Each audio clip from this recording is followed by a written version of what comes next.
Assalamualaikum warahmatullahi wabarakatuh. Perkenalkan, saya Arifah Haditya Aryani dengan NIM 7111420132. Karya ilmiah. Pengertian karya ilmiah. Karya ilmiah merupakan hasil karya yang diperoleh dari kegiatan menulis dengan menerapkan konvensi ilmiah, bersumber dari Wikipedia. Pengertian karya ilmiah menurut para ahli. Yang pertama, menurut Brotowijoyo, karya ilmiah merupakan karangan ilmu pengetahuan yang menampilkan fakta dan dibuat dengan menggunakan metodologi penulisan yang baik dan benar. Yang kedua, menurut Eko Susilo, karya ilmiah merupakan suatu tulisan ataupun karangan yang didapatkan sesuai dengan sifat keilmuannya dan didasari dari berbagai hasil pengamatan, penelitian, dan peninjauan terhadap bidang ilmu tertentu, yang disusun dengan menggunakan metode tertentu dengan memperhatikan sistematika penulisan yang baik dan santun serta dapat dipertanggungjawabkan. Yang ketiga, menurut Harry Firman, karya ilmiah merupakan laporan berupa tulisan yang dipublikasikan ataupun dipaparkan dari hasil pengkajian ataupun penelitian yang telah dilakukan, yang dalam penulisannya memperhatikan kaidah dan etika keilmuan yang berlaku di masyarakat. Yang keempat, menurut Jones, karya ilmiah merupakan karangan ilmiah yang ditujukan untuk masyarakat tertentu ataupun profesional yang biasanya bersifat karya ilmiah tinggi. Yang kelima, menurut Dr. Andes Toto Juroto dan Dr. Bambang Supriyadi, karya ilmiah adalah serangkaian kegiatan penulisan yang berlandaskan pada hasil penelitian yang disusun secara sistematis mengikuti metodologi ilmiah yang bertujuan untuk mendapatkan jawaban ilmiah dari suatu permasalahan. Konsep dasar karya ilmiah. Penulisan karya ilmiah hanya dapat dilakukan setelah timbul suatu masalah. Masalah yang ada kemudian dibahas atau dijawab melalui kegiatan penelitian. Karya ilmiah merupakan serangkaian kegiatan penulisan yang didasari oleh hasil pengkajian yang sistematis. Dalam penulisannya, digunakan metode ilmiah untuk mendapatkan jawaban secara ilmiah terhadap permasalahan yang muncul. Jawaban ilmiah diperjelas dengan ketersediaan bahan pustaka yang melengkapi teori-teori atau konsep-konsep yang relevan dengan permasalahan yang ingin dijawab. Penulis karya ilmiah harus terampil dan teliti dalam membaca dan mencatat konsep-konsep serta teori-teori yang mendukung karya ilmiahnya. Penulisan karya ilmiah harus dilandasi dengan pengumpulan data dari kenyataan tentang masalah yang diteliti. Kenyataan harus berlandaskan fakta yang diperoleh langsung dari lokasi penelitian. Kaidah-kaidah karya ilmiah. Yang pertama, logis. Karya tulis ilmiah harus memiliki logika penulisan. Dalam karya ilmiah, logika berarti keruntutan penjelasan dari data dan informasi. Yang kedua adalah objektif. Dalam karya ilmiah, objektif berarti adanya kesesuaian antara data dan informasi yang disajikan dengan fakta. Penyajian data dan informasi dalam karya ilmiah perlu didukung dengan pembuktian dalam bentuk adanya fakta dan teori dalam pengumpulan berbagai jenis bahan pustaka. Sistematis. Karya ilmiah yang sistematis berarti menyajikan data dan informasi dari hasil kajian dengan mengikuti urutan pola pikir yang teratur, konsisten, dan berkelanjutan. Keteraturan informasi dilakukan dengan membentuk konvensi yang menjadi acuan dalam sistematika penulisan karya ilmiah. Yang keempat adalah andal. Karya ilmiah yang andal berarti kebenaran yang dimiliki di dalamnya telah teruji dari segi data dan informasi. Pengkajian ulang terhadap informasi masih dapat dilakukan untuk memperkuat hasil pengujian keabsahan. Keandalan data dan informasi yang diperoleh dapat dicapai dengan perencanaan dan penggunaan metode pengumpulan data yang tepat. Yang kelima adalah desain. Desain dalam karya ilmiah berarti penulisan karya ilmiah lebih mengutamakan pada proses dan perencanaan. Penulisan karya tulis ilmiah perlu diawali dengan tahap perencanaan dan perancangan awal, yang bertujuan untuk memperlancar kegiatan pengumpulan data dan informasi dengan menggunakan metode dan rancangan yang tepat. Yang terakhir adalah akumulatif.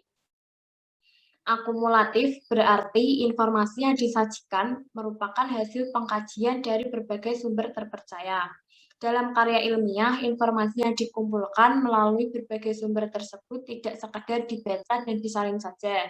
Informasi yang tersaji harus dianalisis dan dipelajari keterkaitan hubungannya satu sama lain. Selain itu, informasi perlu dihubungkan dengan argumentasi penulisnya dan diberi kesimpulan yang sesuai dengan tujuan penulisan.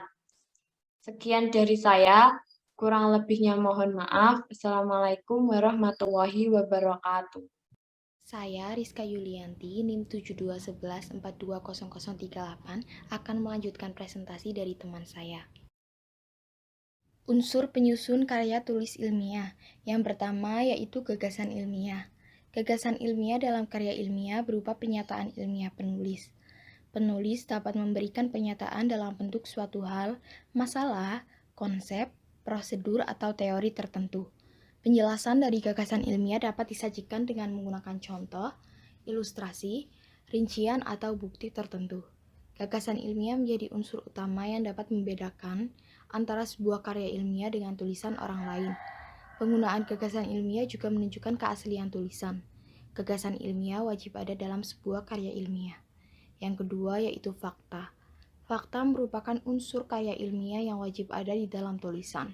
Kriteria fakta berupa sekumpulan kejadian atau peristiwa nyata yang berkaitan dengan hal atau entitas tertentu yang sedang dijelaskan oleh penulis. Penulisan fakta di dalam karya ilmiah harus dapat dipertanggungjawabkan dan disertai bukti yang nyata. Tujuan penggunaan fakta adalah untuk memperkuat gagasan atau memperjelas permasalahan yang ditulis dalam sebuah karya ilmiah. Yang ketiga yaitu data dan hasil penelitian. Data dan hasil penelitian harus ada di dalam karya ilmiah jika karya ilmiah berbentuk laporan penelitian. Data penelitian dapat berupa fakta yang tersusun sistematis. Pengumpulan data dapat dilakukan dengan menggunakan instrumen tertentu untuk tujuan penelitian tertentu. Instrumen pengumpulan data harus sesuai dengan tujuan penelitian. Selain data penelitian, hasil-hasil penelitian terdahulu juga perlu disertakan sebagai bahan pembanding dan penentu dari bagian inti penelitian. Yang keempat yaitu pendapat para ahli. Sebuah karya ilmiah harus didasarkan pada pendapat para ahli yang sebelumnya telah membahas topik yang sama. Pemikiran-pemikiran atau gagasan ahli berbentuk suatu hal, masalah, konsep, prosedur maupun teori. Tujuan penyertaan pendapat para ahli pada bidang tertentu yaitu untuk menunjukkan bahwa penulisan karya ilmiah didukung dengan pembacaan terhadap berbagai informasi terkait yang dikemukakan oleh para ahli. Dasar teori dari informasi yang disajikan dalam karya ilmiah dapat diperkuat dengan pendapat dari para ahli. Yang kelima yaitu teori-teori yang relevan. Karya ilmiah yang berbentuk laporan penelitian maupun gagasan konseptual harus menyajikan teori-teori yang relevan. Penyajian teori yang relevan dalam bentuk konsep dan prosedur yang relevan. Penyajian konsep dan prosedur dilakukan dengan memberikan penjelasan yang sistematis, menyeluruh dan tuntas tentang suatu hal, fenomena, atau entitas oleh pakar di bidangnya berdasarkan penelitian atau gagasan ilmiahnya. Teori-teori tersebut dapat menjadi acuan, penguat, atau bahan pembanding dalam sebuah karya ilmiah. Yang keenam yaitu penalaran. Dalam karya ilmiah dibutuhkan penalaran dalam penyajian atau penjabaran informasi. Penalaran diwujudkan dalam penyajian informasi secara terpadu dan sistematis. Kemampuan berpikir dan berkomunikasi dari penulis dapat diketahui melalui cara penyajian informasi dalam sebuah karya ilmiah. Yang ketujuh yaitu bahasa. Bahasa merupakan salah satu unsur penting dalam penulisan karya ilmiah. Lingkup bahasa dalam karya ilmiah mencakup penggunaan kata, kalimat, dan paragraf. Penulisan karya ilmiah memperhatikan diksi dan penggunaan ejaan, serta tanda baca secara cermat. Di dalam sebuah karya ilmiah, bahasa merupakan media penyajian informasi secara efektif. Penulisan karya ilmiah menggunakan ragam bahasa ilmiah. Ciri ragam bahasa ilmiah yaitu 1. Struktur kalimat dan makna bersifat jelas. 2. Berisi analisis dan pembuktian secara singkat, serta menyajikan konsep secara lengkap. Yang ketiga yaitu pemilihan istilah atau kata, ejaan, bentuk kata, kalimat, paragraf, dan penalaran yang cermat. 4. Mengembangkan konsep atau temuan yang sudah ada dan membuat konsep atau temuan yang belum pernah ada. Yang kelima, kebenaran bahasa dapat diukur secara terbuka dan objektif oleh halayak umum serta menghindari personifikasi atau ungkapan subjektif. Yang keenam yaitu menggunakan unsur baku dalam menggunakan kosakata atau istilah, bentuk kalimat, kata, dan penalaran ilmiah. Yang ketujuh yaitu penalaran dilakukan secara konsisten dalam keseluruhan bagian isi dan bahasa. Dan unsur penyusun yang terakhir yaitu tampilan visual. Di dalam karya ilmiah, tampilan visual merupakan unsur pendukung. Tampilan visual berkaitan dengan penggunaan gambar, grafik, dan bahkan di dalam karya ilmiah. Penggunaan tampilan visual dalam suatu unsur penyusun karya ilmiah adalah untuk memperjelas informasi. Setiap tampilan visual harus memiliki keterangan dan sumber yang jelas. Struktur karya tulis ilmiah. Struktur karya tulis ilmiah pada umumnya bergantung pada jenisnya dan aturan dari lembaga atau institusi apa yang diikuti. Namun, pada umumnya struktur karya ilmiah terdiri atas 1. Halaman judul. Judul karya tulis ilmiah ditulis berdasarkan topik yang diangkat sehingga menjadi nama dari karya ilmiah tersebut. Judul harus ditulis semenarik dan sejelas mungkin sehingga pembaca mendapatkan gambaran tentang apa isinya. Contohnya, judul-judul yang berpotensi menjadi clickbait pada portal berita daring Line Today, suatu kajian pragmatik. Dalam halaman judul, nama penyusun, nama lembaga atau institusi, serta tempat dan tahun ditulis dengan aturan rata tengah yang ditempatkan berturut-turut setelah judul di bagian bawah. Yang kedua yaitu abstrak. Ringkasan dari seluruh isi karya tulis disebut dengan abstrak. Abstrak ini ditulis bergantung pada peraturan akademis tertentu. Pada umumnya, abstrak ditulis dengan maksimal 150-200 kata dengan jarak spasi 1,5 pt dan tidak ada jarak antar baris. Isi abstrak antara lain tujuan penelitian, metode penelitian, sumber data, dan pembahasan. Bagian bawah abstrak terdapat kata kunci. Kata kunci ini ditulis maksimal 5 kata. Yang ketiga yaitu pendahuluan. Bagian pendahuluan setidaknya di dalamnya terdapat 1. Latar belakang masalah, 2. Identifikasi masalah, 3. Pembatasan masalah, 4. Perumusan masalah, 5. Tujuan pembahasan, dan yang terakhir yaitu kemaknawian tulisan. Yang keempat yaitu kerangka teoritis. Kerangka teoritis berisi penjelasan tentang hasil kajian terhadap teori dan hasil-hasil penelitian yang sudah ada dan telah terpublikasi dan relevan dengan karya tulis ilmiah itu. Pada bagian ini, teori-teori dari para ahli akan diibaratkan sebagai pisau untuk mengupas permasalahan yang disebutkan pada bagian rumusan masalah. Dalam menyusun teori tersebut, kemampuan menggunakan kaidah pengutipan sangat dibutuhkan agar tulisan tidak dinilai sebagai plagiarisme. Yang kelima yaitu metode penelitian. Metode penelitian menjadi hal yang sangat mendasar dari karya tulis ilmiah. Metode atau prosedur penelitian menjadi petunjuk penulis untuk meneliti dengan langkah-langkah yang benar, sebab jika metodenya salah, pembahasannya pasti juga akan salah. Terdapat 2 metode yang di dalamnya masih ada subbagiannya, yaitu metode kualitatif dan metode kuantitatif. Yang keenam yaitu pembahasan. Bagian ini harus mendapatkan porsi tulisan yang paling banyak dibandingkan dengan bagian lainnya. Apa yang ditulis pada bagian kerangka teoritis akan digunakan semaksimalnya pada bagian ini.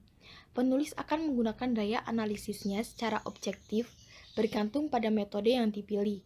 Jika metode kuantitatif yang dipilih, data akan dijabarkan dengan bantuan beberapa fitur seperti grafik, diagram, atau tabel. Sementara itu, jika metode kualitatif yang dipilih, data akan diuraikan secara verbal. Yang ketujuh yaitu kesimpulan dan saran. Terdapat 2 penyampaian dalam menulis kesimpulan, yaitu ditulis per butir atau uraian berupa esai padat. Kesimpulan berbeda dengan rangkuman. Pada bagian kesimpulan, Proses pemaknaan telah terjadi, sedangkan rangkuman hanyalah berisi kumpulan ide pokok. Kesimpulan berisi pemaknaan dari awal pembahasan hingga akhir yang ditulis secara singkat, padat, dan jelas. Pada umumnya, bagian ini juga menyajikan saran dan rekomendasi. Sementara itu, bagian saran berisi anjuran penulis dari hasil penelitian yang telah dibahas kepada para pembaca atau pihak yang berhubungan dengan topik. Selain itu, saran juga berisi anjuran terhadap penelitian selanjutnya yang sejenis. Yang terakhir yaitu daftar pustaka. Karya tulis ilmiah wajib menyertakan sumber karena jika tidak akan dianggap sebagai plagiarisme. Penulisan daftar pustaka membutuhkan waktu yang tidak sebentar dan ketelitian yang mendalam dan bergantung pada format. Ciri-ciri karya ilmiah. Karya tulis ilmiah memiliki ciri-ciri yang kompleks dan tersusun rapi. Adapun ciri-cirinya sebagai berikut. 1. Suatu permasalahan diungkapkan secara logis, fakta dari data yang kredibel dan analisis yang objektif, serta pada bagian rumusan masalah diungkapkan dengan kalimat interrogatif.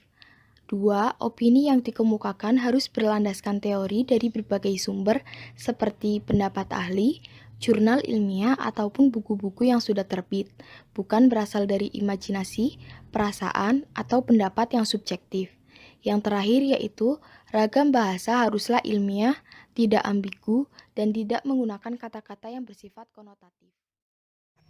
Saya Maya Anggraini, NIM 72114200040 dari Prodi Akuntansi akan melanjutkan presentasi dari teman saya. Aspek-aspek karya ilmiah. Yang pertama, aspek keterkaitan. Karya ilmiah memperhatikan keterkaitan hubungan antar bagian yang satu dengan bagian yang lain di dalam tulisan. Tiap bagian di dalam karya ilmiah harus saling berkaitan dengan subbagiannya. Bagian-bagian yang saling terkait ini kemudian membentuk satu kesatuan karya tulis dan menjadi sebuah sistem yang utuh dari awal hingga akhir. Yang kedua, aspek urutan. Dalam karya ilmiah, urutan merupakan pola tentang sesuatu yang harus didahulukan untuk ditampilkan dan sesuatu yang dapat ditampilkan kemudian. Urutan juga dapat berkaitan dengan penyampaian hal yang paling mendasar ke hal yang bersifat pengembangan. Suatu karangan ilmiah harus mengikuti urutan pola pikir tertentu. Bagian pendahuluan hanya memaparkan dasar-dasar berpikir secara umum, sedangkan landasan teori merupakan kerangka analisis yang akan memberikan pembahasan secara detail dan lengkap. Pada akhir pembahasan, diberi kesimpulan atas pembahasan sekaligus sebagai penutup karangan ilmiah. Yang ketiga, aspek argumentasi. Aspek argumentasi di dalam karya ilmiah merupakan hubungan bagian yang menyatakan fakta dan analisis terhadap fakta. Selain itu, argumentasi juga menjadi pembuktian suatu pernyataan dan kesimpulan dari hal yang telah dibuktikan. Yang keempat, aspek bahasa. Dalam karya ilmiah, penggunaan bahasa disusun dengan baik, benar, dan ilmiah. Kualitas keilmiahan suatu karya ilmiah ditentukan oleh ketepatan dalam penggunaan bahasa. Yang kelima, aspek teknik penyusunan. Dalam karya ilmiah, pola penyusunan digunakan secara konsisten. Karya ilmiah harus disusun dengan pola penyusunan tertentu yang bersifat baku dan universal. Pola penyusunan menjadi syarat mutlak yang harus dipenuhi dalam menyusun karya ilmiah. Jenis-jenis karya ilmiah. Berdasarkan isinya, itu ada yang pertama laporan penelitian. Laporan penelitian merupakan karya ilmiah yang ditulis sebagai hasil dari suatu penelitian ilmiah. Penulisan laporan penelitian memiliki tujuan tertentu dan penelitian yang dilakukan harus didasarkan pada prosedur ilmiah. Laporan penelitian berisi metode penelitian, hasil penelitian maupun teori yang digunakan sebagai landasan penelitian. Penyusunan laporan penelitian dilakukan secara sistematis dan ilmiah serta sesuai dengan konvensi yang berlaku. Karya ilmiah dalam bentuk laporan penelitian dapat berupa skripsi, tesis, disertasi, artikel ilmiah hasil penelitian, laporan penelitian tindakan kelas oleh guru, laporan penelitian oleh siswa atau mahasiswa, laporan program kreativitas mahasiswa, dan laporan karya ilmiah sebagai persyaratan beasiswa. Laporan penelitian harus disusun secara sistematis dan berurutan. Bagian-bagian dari laporan penelitian mencakup sampul, halaman pengesahan, kata pengantar, daftar isi, pendahuluan, kajian pustaka, metode penelitian, hasil penelitian, pembahasan, penutup, daftar rujukan, dan lampiran. Yang kedua, artikel. Artikel hasil penelitian merupakan laporan penelitian yang dipublikasikan kepada masyarakat. Isi artikel hasil penelitian merupakan rangkuman dari laporan penelitian. Sebuah artikel ilmiah hasil penelitian ditulis dalam 10-20 halaman isi. Penulis artikel hasil penelitian disesuaikan dengan konvensi jurnal yang menjadi tempat publikasinya. Isi artikel ilmiah hasil penelitian dapat berupa ringkasan menyeluruh atau sebagian dari informasi dari laporan penelitian. Sebuah artikel hasil penelitian memiliki judul, identitas penulis, abstrak, kata kunci, pendahuluan, metode, pembahasan, simpulan, dan saran serta daftar rujukan. Artikel ilmiah hasil penelitian memiliki isi yang sangat ringkas, tetapi mencakup keseluruhan isi dari laporan penelitian. Bahasa yang digunakan dalam artikel ilmiah hasil penelitian dipilih dengan menerapkan prinsip kemudahan dan kedekatan dengan pembaca. Kebakuan bahasa dan penggunaan kata yang tepat dapat diperhatikan. Yang ketiga, makalah. Makalah merupakan jenis karya ilmiah yang berkaitan dengan lingkungan akademik dari siswa dan mahasiswa. Isi makalah merupakan kajian atau ulasan ilmiah sebagai hasil gagasan pribadi penulis yang disajikan dalam bentuk tulisan. Makalah harus mengandung solusi penyelesaian dari suatu permasalahan. Bagian isi dari makalah terdiri dari prosedur atau metode pemecahan masalah, pembahasan, dan simpulan. Berdasarkan prosedur pemecahan masalah, makalah dapat dibedakan menjadi makalah deduktif dan makalah induktif. Makalah deduktif adalah makalah yang menggunakan cara berpikir rasional atau melalui telaah kepustakaan dalam pemecahan masalahnya. Makalah induktif adalah makalah yang menggunakan cara berpikir empiris melalui data dan fakta yang diperoleh dari lapangan untuk pemecahan masalahnya. Yang keempat, kertas kerja. Kertas kerja memiliki cakupan yang lebih lengkap dibandingkan dengan makalah. Isi di dalam kertas kerja menjelaskan suatu permasalahan secara mendalam. Kertas kerja memuat analisis yang lebih rumit. Analisa di dalam kertas kerja bersifat empiris dan objektif. Jenis karya ilmiah berdasarkan jenjang akademik. Yang pertama, skripsi. Skripsi merupakan karya ilmiah yang menjadi tugas akhir bagi mahasiswa pada jenjang perkuliahan strata 1. Penulisan skripsi bertujuan sebagai syarat kelulusan mahasiswa dan syarat memperoleh gelar sarjana di perguruan tinggi. Skripsi merupakan sebuah bukti kemampuan akademik yang dimiliki seorang mahasiswa dengan menggunakan penelitian mengenai masalah yang ada di dunia nyata sesuai dengan bidang studi yang ditekuninya. Penulisan skripsi didasarkan pada penelitian yang dilakukan sendiri oleh mahasiswa. Kualitas skripsi memberitahukan tentang kemampuan mahasiswa dalam merancang, melaksanakan, dan melaporkan hasil penelitiannya. Yang kedua, tesis. Tesis merupakan karya ilmiah yang dibuat sebagai salah satu syarat kelulusan pada jenjang pendidikan magister. Tesis disusun oleh mahasiswa secara individual berdasarkan hasil penelitian empiris. Tesis digunakan sebagai bahan kajian akademis yang membahas percobaan untuk mengungkapkan dan menyelesaikan persoalan ilmiah tertentu secara analisis kritis. Tesis merupakan bukti kemampuan mahasiswa dalam penelitian dan pengembangan ilmu pada salah satu bidang keilmuan dalam dunia pendidikan. Yang ketiga, disertasi. Disertasi merupakan karya ilmiah yang dibuat oleh mahasiswa pada jenjang pendidikan tinggi di tingkat doktor. Kandungan isi di dalam disertasi lebih rumit dibandingkan tesis. Disertasi berbentuk pemaparan dari diskusi yang sifatnya akademis. Disertasi juga diartikan sebagai pemaparan dari diskusi dengan menyertakan sebuah pendapat atau argumen. Fungsi karya ilmiah. Yang pertama, fungsi untuk pendidikan. Memberikan pengalaman dan pelajaran yang berharga bagi penulisnya, karena penulis akan mampu berpikir, menulis, dan mempertanggungjawabkan hasil dari penelitiannya. Yang kedua, fungsi untuk penelitian. Berguna untuk mengembangkan ilmu pengetahuan dan berguna juga bagi peneliti untuk mempraktekkan prosedur ilmiahnya. Karya tulis ini sangat membantu seorang peneliti untuk mendapatkan data yang akurat serta rinci dari objek penelitiannya. Yang ketiga, fungsi fusional. Berguna sebagai alat untuk mengembangkan pengetahuan sebagai bahan pustaka untuk kepentingan disiplin ilmu tertentu. Tujuan karya tulis ilmiah. Yang pertama, melatih keterampilan dasar untuk melakukan penelitian secara benar dan teratur. Yang kedua, menumbuhkan etos ilmiah di kalangan mahasiswa. Yang ketiga, sebagai wahana melatih pengungkapan pikiran atau hasil penelitiannya dalam bentuk tulisan ilmiah yang sistematis. Yang keempat, membuktikan potensi dan wawasan ilmiah yang dimiliki mahasiswa dalam menghadapi dan menyelesaikan masalah dalam bentuk karya ilmiah setelah yang bersangkutan memperoleh pengetahuan dari keilmuannya. Yang kelima, menjadi transformasi pengetahuan bagi sekolah atau institusi perguruan tinggi dengan masyarakat atau bagi peminatnya. Saya Kirana Adha Hairunisa, NIM 72114201155 akan melanjutkan presentasi dari teman saya. Syarat-syarat karya ilmiah. Ada beberapa syarat yang harus dipenuhi dalam penyusunan karya ilmiah. Syarat-syarat itu antara lain 1. Komunikatif, artinya uraian yang disampaikan dapat dipahami pembaca.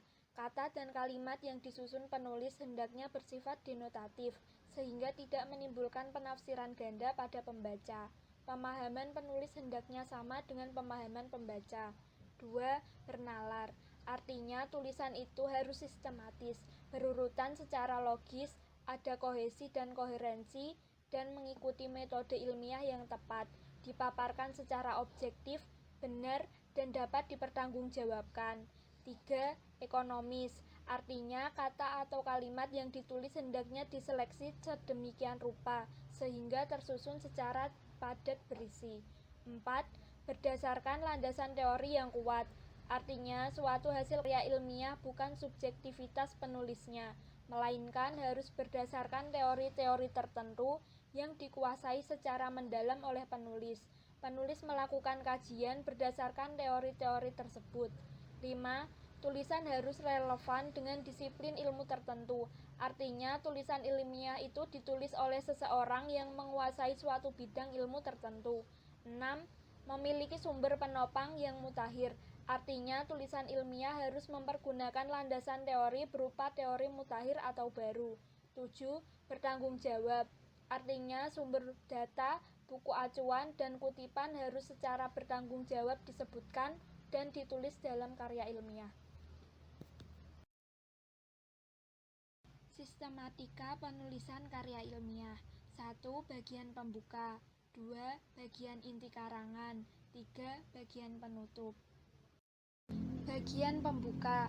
Kulit luar atau cover. Halaman ini memuat 1. Judul karangan ilmiah lengkap dengan anak judul jika ada. 2. Keperluan penyusunan. 3. Nama penyusun. 4. Logo lembaga pendidikan. 5. Nama lembaga pendidikan. 6. Nama kota. 7. Tahun penyusunan. Halaman persetujuan. Halaman persetujuan ini memuat 1. Judul karya ilmiah. 2. Nama siswa yang menyusun karya ilmiah beserta nomor induk siswa. 3. Tanda tangan dan nama terang pembimbing. Dan 4. Kata persetujuan.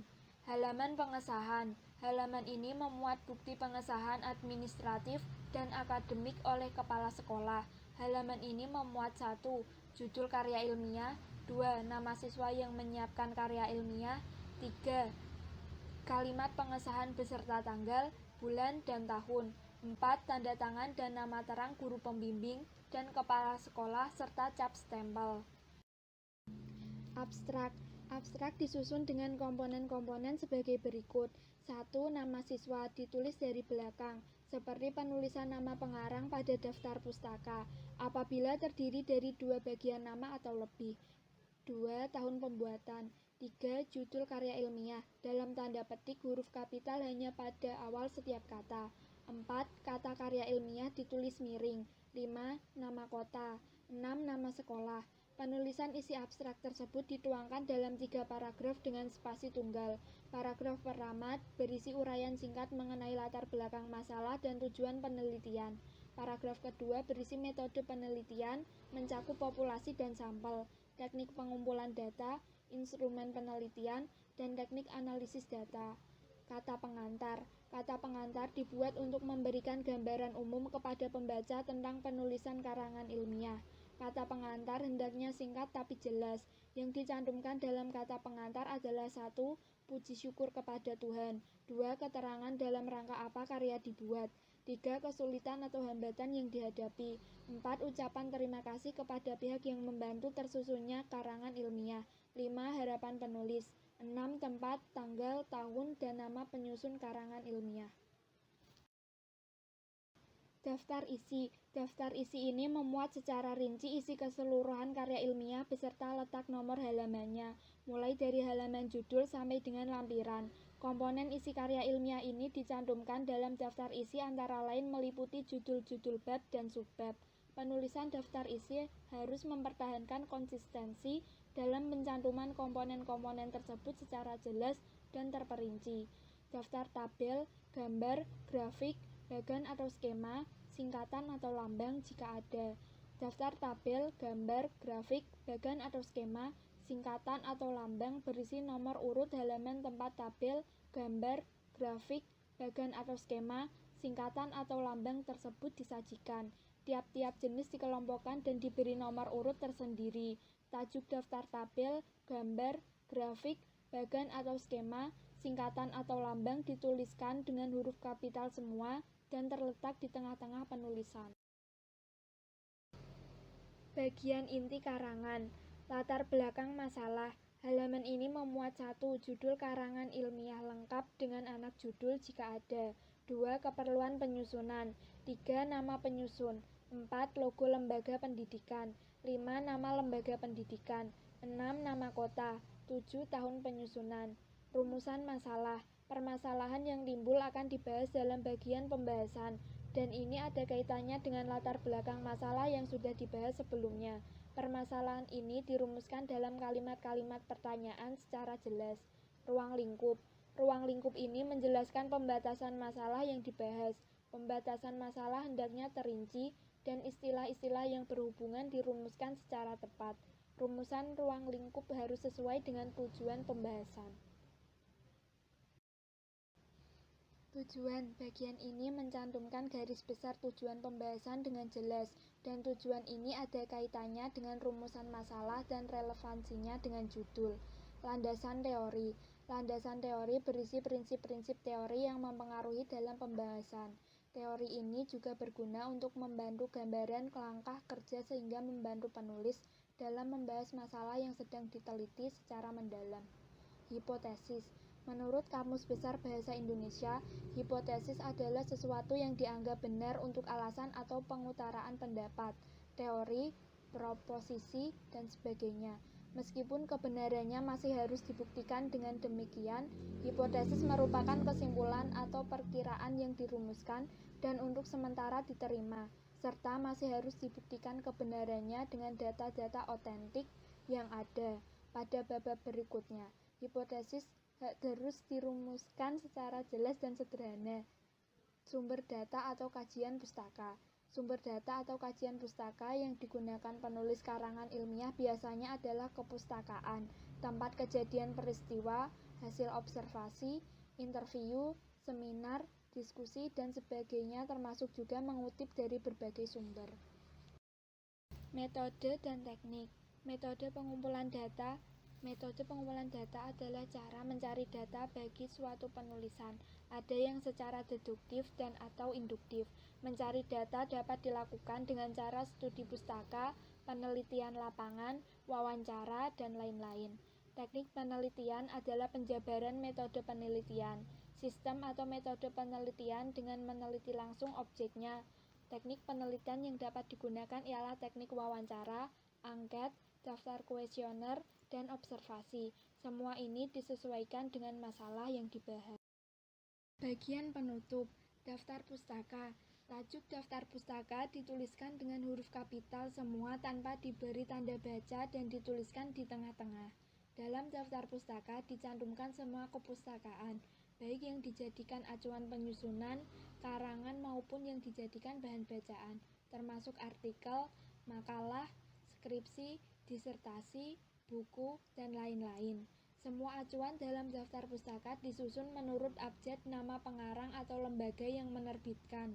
Jadi, daftar pustaka tidak diberi nomor urut. Jika tanpa nama pengarang atau lembaga, yang menjadi dasar urutan adalah judul pustaka. Contoh penulisan daftar pustaka, NST Panusuk 1983, mempertimbangkan tradisi, Jakarta, Gramedia. Untuk majalah atau jurnal mengikuti sistematika sebagai berikut: nama penulis, tahun terbit, judul tulisan, nama majalah atau jurnal dengan singkatan resminya, nomor penerbitan, dan halaman. Penulisan lampiran jika diperlukan. Saya Afifah Fiani, NIM 7211420160 akan melanjutkan presentasi dari teman saya. Dalam menyusun suatu karya ilmiah, terdapat kode etik yang menyusunnya. Definisi dari kode etik penulisan karya ilmiah adalah seperangkat norma yang perlu diperhatikan dalam penulisan karya ilmiah. Norma ini berkaitan dengan pengutipan dan perujukan, perizinan terhadap bahan yang digunakan, dan penyebutan sumber data atau informan.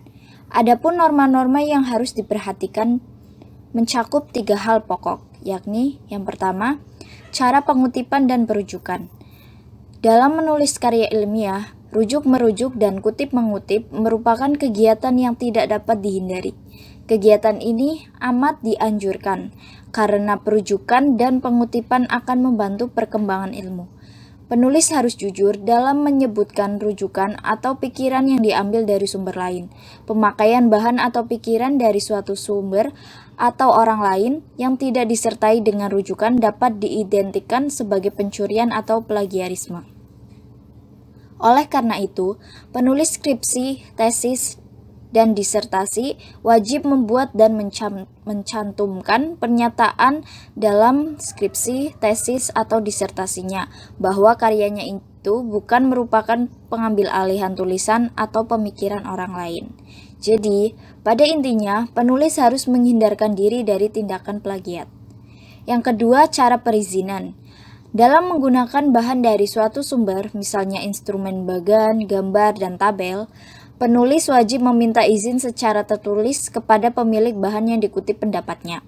Jika pemilik bahan tidak dapat dijangkau, maka penulis harus jujur menyebutkan sumber yang dijadikan rujukan dan menjelaskan apakah bahan tersebut diambil secara utuh, sebagian, dimodifikasi, atau dikembangkan. Biasanya, sehubungan dengan ini, rektor masing-masing universitas telah menerbitkan surat keputusan tentang pedoman pembinaan dan pelaksanaan hak cipta yang menjadi pembelajaran buat para peneliti. Yang ketiga, cara penyebutan data atau nama informan. Nama sumber data atau informan tidak boleh dicantumkan apabila pencantuman nama tersebut dapat merugikan sumber data. Sebagai gantinya, nama sumber data atau informan dinyatakan dalam bentuk kode atau nama samaran. Lalu, untuk materi selanjutnya adalah reproduksi karya ilmiah. Yang pertama, pengertian dari reproduksi karya ilmiah merupakan bentuk karya ilmiah yang disusun atas dasar karya ilmiah yang telah ada, yakni dengan mengubah kembali karya ilmiah yang sudah ada, baik dalam bentuk ringkasan, ikhtisar, sinopsis, dan resensi. Adapun arti dari istilah ringkasan, ikhtisar, dan sinopsis dalam Kamus Besar Bahasa Indonesia memiliki arti yang sama. Namun istilah-istilah tersebut memiliki arti yang berbeda dalam dunia tulis-menulis. Ringkasan merupakan salah satu bentuk karya ilmiah singkat yang berasal dari karangan ilmiah yang panjang. Dengan kata lain, ringkasan adalah sari karangan tanpa hiasan. Fungsi sebuah ringkasan adalah memahami atau mengetahui sebuah buku atau karangan. Karena dengan membuat ringkasan, kita dapat mempelajari cara seseorang menyusun pikirannya dalam gagasan-gagasan yang diatur dari gagasan yang besar menuju gagasan penunjang. Selain itu, melalui ringkasan, kita dapat menangkap pokok pikiran dan tujuan penulis. Ringkasan berbeda dengan ikhtisar, meskipun dalam segi definisi dan tujuan memiliki arti yang hampir sama. Perbedaan tersebut adalah ringkasan disajikan dengan menggunakan bahasa pengarang asli, struktur penyajian, dan gaya bahasa mempertahankan yang asli. Sedangkan ikhtisar menggunakan gaya bahasa, struktur penyajian, dan sudut pandang penulis ikhtisar. Selanjutnya, pengertian dari sinopsis. Sinopsis merupakan ringkasan atau ikhtisar yang pada umumnya diterapkan untuk karya naratif, baik fiksi maupun non-fiksi. Ketika ingin membuat sinopsis, kita perlu menentukan dulu tema, latar, alur, dan penokohannya. Adapun tujuan membuat ringkasan, ikhtisar, dan sinopsis adalah memahami dan mengetahui isi buku, tulisan, atau cerita. Karena dengan kita mengetahui inti atau garis besar dari sebuah buku, tulisan, atau cerita, akan lebih memudahkan kita dalam menangkap maksud penulis menciptakan karya tersebut. Sekian dari saya, untuk selanjutnya akan dilanjutkan oleh teman saya. Perkenalkan, nama saya Stefani Helena, NIM 7211420164 dari Prodi Akuntansi. Saya akan melanjutkan materi mengenai reproduksi karya ilmiah. Selanjutnya, saya akan menjelaskan mengenai perbedaan reproduksi karya ilmiah. Reproduksi karya ilmiah merupakan bentuk karya ilmiah yang disusun atas dasar karya ilmiah yang telah ada. Bentuk reproduksi karya ilmiah antara lain ringkasan, ikhtisar, sinopsis, dan resensi. Istilah ringkasan, ikhtisar, dan sinopsis dalam Kamus Besar Bahasa Indonesia memiliki arti yang sama. Namun, istilah ringkasan, ikhtisar, dan sinopsis memiliki arti yang berbeda dalam dunia tulis-menulis. Ringkasan merupakan salah satu bentuk karangan ilmiah singkat yang berasal dari karangan ilmiah yang panjang. Ringkasan dibedakan dengan ikhtisar. Bila ringkasan disajikan dengan menggunakan bahasa pengarang asli, struktur penyajian, dan gaya bahasa mempertahankan yang asli, maka ikhtisar menggunakan gaya bahasa, struktur penyajian, dan sudut pandang penulis ikhtisar. Sedangkan sinopsis merupakan ringkasan atau ikhtisar yang pada umumnya diterapkan untuk karya naratif, baik fiksi maupun non-fiksi. Contohnya, sinopsis film, sinopsis novel, dan sinopsis drama. Adapun tujuan membuat ringkasan, ikhtisar, dan sinopsis adalah memahami dan mengetahui isi buku, tulisan, ataupun cerita. A. Ringkasan, ikhtisar, dan sinopsis. Ringkasan adalah penyajian karangan atau peristiwa yang panjang dalam bentuk yang singkat dan efektif. Ringkasan adalah sari karangan tanpa hiasan. Ringkasan itu dapat merupakan ringkasan sebuah buku, bab, ataupun artikel. Fungsi sebuah ringkasan adalah memahami atau mengetahui sebuah buku atau karangan. Dengan membuat ringkasan, kita mempelajari cara seseorang menyusun pikirannya dalam gagasan-gagasan yang diatur dari gagasan yang besar menuju gagasan penunjang. Melalui ringkasan, kita dapat menangkap pokok pikiran dan tujuan penulis. Ciri-ciri ringkasan yang pertama, inti tidak meninggalkan urutan dasar karangan. Yang kedua, kerangka dasar masih tampak jelas. Yang ketiga, memangkas gagasan utama menjadi lebih ringkas. Dan yang terakhir, tujuannya untuk memangkas gagasan. B. Ikhtisar. Ikhtisar adalah penulisan pokok-pokok masalah penulisannya tidak harus berurutan. Boleh secara acak atau disajikan dalam bahasa pembuat ikhtisar tanpa mengubah tema sebuah wacana. Ikhtisar berfungsi sebagai garis-garis besar masalah dalam sebuah wacana yang berukuran pendek atau sedang. Ikhtisar pada intinya yaitu penyajian singkat dari suatu karangan asli yang tidak perlu memberikan isi dari seluruh karangan itu secara proporsional. Cara membuat ikhtisar adalah sebagai berikut. Yang pertama, membaca naskah asli beberapa kali, setidak-tidaknya 2 kali. Yang kedua, membuat kerangka bacaan dengan menuliskan pikiran utama atau pikiran pokok yang terdapat dalam naskah. Yang ketiga, menulis ikhtisar. C. Sinopsis. Sinopsis yang biasanya diterbitkan bersama-sama dengan karangan asli yang menjadi dasar sinopsis itu. Sinopsis adalah ringkasan cerita dari sebuah novel. Jika kalian ingin membuat sinopsis, jangan lupa tentukan dulu tema, latar, alur, dan penokohannya.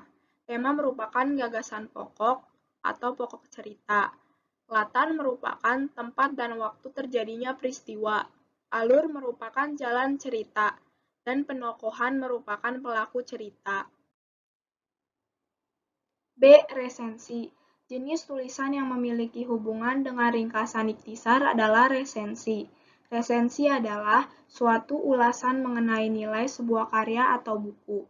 Tujuan resensi adalah menyampaikan kepada para pembaca apakah sebuah buku atau karya itu patut mendapat sambutan dari masyarakat atau tidak. Seorang resensi bertolak dari tujuan untuk membantu para pembaca menentukan perlu tidaknya sebuah buku atau karya sastra dibaca. Penulis resensi juga harus mempertimbangkan kemungkinan selera membaca. Karena pertimbangan pembaca resensi juga harus mempertimbangkan kemungkinan selera membaca, maka sebuah resensi yang dibuat di suatu majalah tertentu mungkin tidak sama dengan resensi pada majalah lain. Ada buku yang cocok dibaca oleh anak muda, ada pula yang cocok untuk orang tua. Jenis kelamin dan tingkat pendidikan juga dapat menentukan selera pembaca. Untuk memberi pertimbangan atau penilaian secara objektif atas sebuah buku atau karya sastra, penulis resensi harus mempertimbangkan dua faktor. Pertama, penulis resensi harus memahami benar tujuan pengarang asli. Kedua, resensi harus menyadari sepenuhnya apa maksud pembuat resensi itu. Tujuan pengarang buku dapat diketahui dengan membaca kata pengantar atau bagian pendahuluan buku. Dengan melihat tujuan dan apa yang dipaparkan dalam buku, penulis resensi akan dapat menilai apakah dengan teks tersebut tujuan yang dimaksud dapat tercapai dengan baik atau belum. Singkatnya, resensi harus memperhatikan kewajiban mana yang harus dipenuhi dalam membuat resensi itu, yaitu kewajibannya terhadap para pembaca dan bagaimana penilaian atas buku tersebut. Selanjutnya, pokok-pokok penilaian atau sasaran resensi buku atau karya sastra adalah sebagai berikut. Yang pertama, latar belakang. Penulis resensi perlu memberikan gambaran yang jelas kepada pembaca akan latar belakang buku atau karya sastra yang mencakup tema, tujuan penulisan, dan deskripsi singkat mengenai buku atau karya sastra yang akan diresensi. Deskripsi dapat berupa gambaran isi singkat dan dapat pula mengenai latar belakang penerbitan dan identitas fisik atau karya sastra. 2. Jenis buku atau karya sastra. Pembaca pada umumnya ingin mengetahui sesuatu bila sebuah buku atau karya sastra baru diterbitkan. Resensi perlu menunjukkan buku atau karya sastra baru tersebut masuk golongan buku atau karya sastra yang mana berdasarkan klasifikasi bidang ilmu. Resensi perlu pula menunjukkan perbedaan dan persamaannya dengan buku lain yang sebidang. Yang ketiga, keunggulan buku atau karya sastra. Faktor lain yang digunakan untuk memberi evaluasi adalah segi menarik dari buku atau karya sastra yang diresensi. Buku yang menulis bidang yang sama dapat berbeda yang menyebabkan perbedaan nilai dan keunggulan buku. Yang keempat, nilai buku atau karya sastra. Mengkritik berarti memberikan pertimbangan, menilai, dan menunjukkan kelebihan-kelebihan dan kekurangan-kekurangan dengan penuh tanggung jawab. Tugas pokok resensi adalah memberikan sugesti kepada para pembaca apakah sebuah buku atau karya sastra patut dibaca atau ditonton atau tidak. Ia harus melukiskan dasar-dasar dari pendapatnya itu, dan kriteria-kriteria yang digunakan. Keempat, sasaran penilaian, yaitu organisasi, isi, bahasa, dan teknik penyajian tidak dapat diterapkan secara mekanis. Selanjutnya, langkah-langkah menyusun reproduksi karya ilmiah. Langkah-langkah membuat sinopsis, ringkasan, dan ikhtisar adalah sebagai berikut. Yang pertama, pilih naskah, bisa karya ilmiah atau naratif, yang sesuai dengan bidang keahlian yang diminati. Yang kedua, bacalah naskah asli. Kalau perlu, diulang beberapa kali untuk mendapatkan gambaran umum, isi, dan struktur, serta alur cerita. Yang ketiga, rumuskan dan catat tema. Yang keempat, sambil membaca ulang, catatlah judul, subjudul, topik, dan pikiran pokok secara sistematis. Untuk naratif, catat pokok-pokok kejadian yang merupakan inti alur sehingga ditemukan struktur naratif. Yang kelima, cocokkan catatan dengan naskah asli untuk menemukan bagian-bagian karya ilmiah atau naratif yang belum terekam dalam catatan. Lengkapi jika diperlukan. Yang keenam, untuk ringkasan, susunlah draft ringkasan berdasarkan catatan pada langkah keempat dengan tetap menggunakan sistematika dan sudut pandang yang digunakan pada naskah asli. Untuk ikhtisar, pilihlah pokok-pokok isi berdasarkan pada langkah keempat sesuai dengan kebutuhan, kemudian susunlah draft ikhtisar dengan menggunakan gaya bahasa, sudut pandang, dan sistematika sendiri. Untuk sinopsis, urutkan pokok-pokok kejadian dari awal sampai akhir sehingga terbentuk alur cerita. Langkah ketujuh untuk ringkasan, cocokkan draft dengan naskah asli untuk mengetahui apakah pokok-pokok isi draft dan sistematika sudah sama dengan naskah asli atau belum. Jika belum, lakukan penyempurnaan. Untuk ikhtisar, cocokkan draft dengan pokok-pokok bahasan yang telah dipilih pada langkah ke-6B. Cek pola penyajian menarik atau belum. Lakukan penyempurnaan bila diperlukan.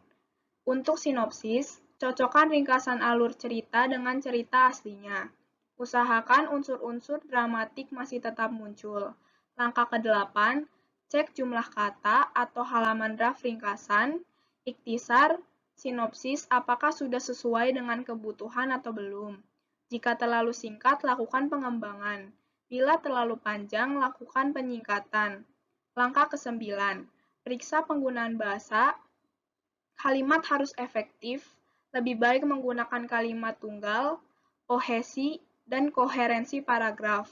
Penggunaan EYD, kaidah tata tulis. Langkah ke-10, tulis kembali draft ringkasan, ikhtisar dengan rapi sesuai dengan format yang diminta.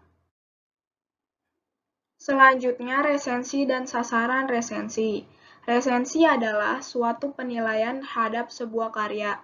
Karya yang dimaksud di sini bisa berupa buku, karya seni film, dan drama. Menulis resensi terdiri dari kelebihan, kekurangan, dan informasi yang diperoleh dari buku dan disampaikan kepada masyarakat. Dalam menulis resensi suatu karya, harus terdiri dari kelebihan, kekurangan, dan informasi yang diperoleh dari buku atau karya. Tulisan resensi suatu karya biasanya banyak diterbitkan di media massa, baik surat kabar maupun majalah. Sasaran resensi merupakan hal-hal yang perlu untuk diperhatikan oleh peresensi dalam membuat resensi. Hal ini dimaksudkan agar pembaca resensi tertarik dan ingin membuat buku yang diresensi. Keraf tahun 1997 menguraikan bahwa pada umumnya tidak ada ketentuan yang memuaskan bagaimana seharusnya bentuk sebuah resensi yang baik. Namun demikian, dapat diberikan beberapa pokok untuk dijadikan sasaran penilaian. Pokok-pokok yang dapat dijadikan penilaian adalah sebagai berikut. A. Latar belakang peresensi dapat memulai dengan mengemukakan tema dari karangan tersebut. Penyajian tema secara singkat dapat dilengkapi deskripsi buku.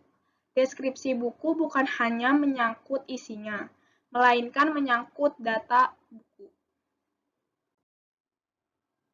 B. Macam atau jenis buku peresensi harus mengadakan klasifikasi mengenai buku yang akan diresensi dan memasukkannya ke dalam kelas buku tertentu.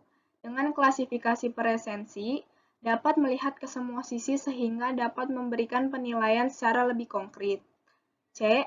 Keunggulan buku memberikan evaluasi terhadap buku dilakukan dengan cara mengemukakan segi-segi yang menarik dari buku tersebut.